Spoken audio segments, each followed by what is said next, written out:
Hi అండి, అస్సలం అయికం. Welcome to my channel Heena's home style journey.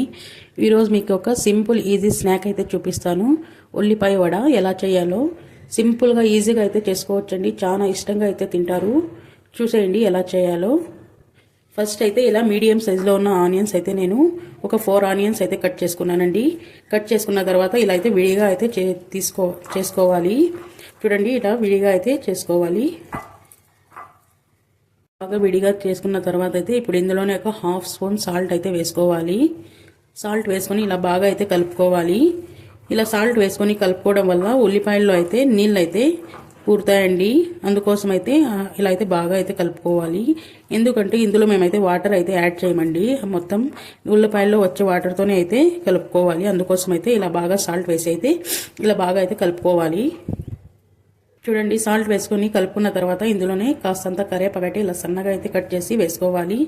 అలాగే ఒక పచ్చిమిర్చి అయితే కట్ చేసి అయితే వేసుకోవాలి. ఇప్పుడు ఇందులోనే అయితే కాస్తంత కారం అయితే వేసుకోవాలి. కారం కొంచెం ఎక్కువగా తినే వాళ్ళైతే కొంచెం ఎక్కువగానే వేసుకోవచ్చు. కారం ఇదంతా వేసుకున్న తర్వాత ఇదైతే ఇప్పుడైతే బాగా అయితే మిక్స్ అయితే చేసుకోవాలండి. అదంతా బాగా మిక్స్ చేసుకున్న తర్వాత ఇందులోనే కాస్త అల్లం వెల్లుల్లి పేస్ట్ అయితే వేసుకోవాలి. అలాగే కాస్తంత జీరా అయితే వేసుకోవాలి. ఇప్పుడు ఇదంతా వేసుకొని అయితే బాగా అయితే మిక్స్ చేసుకోవాలి. చూడండి, ఇలా మొత్తం అయితే బాగా అయితే మిక్స్ అయిన తర్వాత ఇది ఒక 15 మినిట్స్ అయితే ప్లేట్ వేసి అయితే పక్కకు అయితే పెట్టేయండి. దీంట్లో బాగా అయితే నీళ్ళు అయితే ఉడతాయి కదా, మళ్ళీ దాంట్లోనే పిండి అయితే కలుపుకోవాలి. 15 మినిట్స్ పెట్టడం వల్ల నీళ్ళు అయితే చూడండి, దీంట్లోనే నీళ్ళు అయితే ఎక్కువగా అయితే అయ్యి ఇప్పుడు దీంట్లోనే అయితే పిండి అయితే కలుపుకోవాలి. నేనైతే మైదా పిండి అయితే తీసుకుంటున్నానండి. దీంట్లోకి బియ్యం పిండి, శనగ బేల పిండి ఏదైనా తీసుకోవచ్చు, కానీ క్రిస్పీగా ఉంటుంది కాబట్టి అందుకైతే నేనైతే మైదా పిండి అయితే తీసుకుంటున్నాను. ఇప్పుడు ఇలా కొద్దిగా వేసుకొని అయితే కలుపుకోవాలి. వాటర్ వేయడం వల్ల క్రిస్పీగా అయితే రావండి, మెత్తగా అయిపోతాయి. అందుకోసం అయితే ఇలా వాటర్ వేయకుండా కలుపుకుంటేనే చాలా బాగా అయితే ఉంటాయి. దీని పిండి అయితే చాలా తక్కువ అయితే పడుతుందండి, ఎక్కువ అయితే పిండి ఏం పట్టదు. దీంట్లో అయితే ఉల్లిపాయలు అయితే ఎక్కువగా ఉండాలండి, పిండి అయితే చాలా తక్కువ అయితే ఉండాలి. అందుకోసమే పిండి అయితే చూడండి చాలా తక్కువ అయితే పడుతుంది. చూడండి, పిండి అయితే కలిపేసాం కదా, ఇప్పుడు చేతికి అంతా అంటుకునేది కదా. ఇప్పుడు చేతికి అంటుకోకపోతే కొద్దిగా ఆయిల్ వేసుకొని అయితే ఇలా కలుపుకుంటే చేతికైతే అస్సలు అంటుకోదండి. అంతేనండి, ఇంకా పిండి అయితే ఇంకా ఆయిల్ పెట్టుకొని అయితే ఇంకా ఇది అయితే ఫ్రై అయితే చేసుకోవాలండి. చూడండి, ఇప్పుడైతే డీప్ ఫ్రైకి సరిపడే అంత ఆయిల్ అయితే పెట్టుకోవాలి. ఆయిల్ కొద్దిగా హీట్ అయిన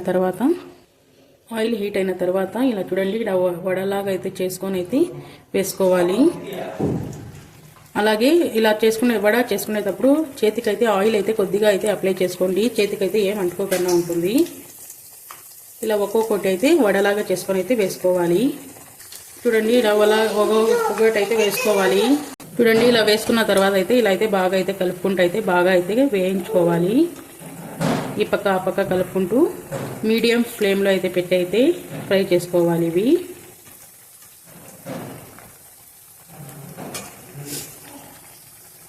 చూడండి, బాగా కలుపుకుంటూ ఈ కలర్లోకి వచ్చేలాగా అయితే ఫ్రై చేసుకోవాలి.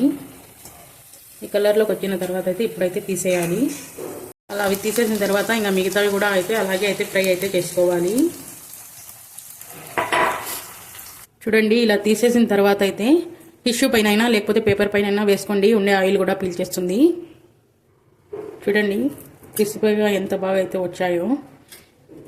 ఇది పిల్లలు కూడా చాలా ఇష్టంగా అయితే తింటారు. దీంతో టమోటా కచప్ అయితే వేసిస్తే కానీ ఎప్పుడైనా మీరు కూడా ట్రై చేయండి. స్నాక్స్లోకి ఈజీగా సింపుల్గా అయితే చేసేయచ్చు. అంతేనండి ఈరోజు వీడియో. మరి మీకు కానీ వీడియో నచ్చినట్లయితే లైక్ చేసి సబ్స్క్రైబ్ చేయండి, మర్చిపోకండి.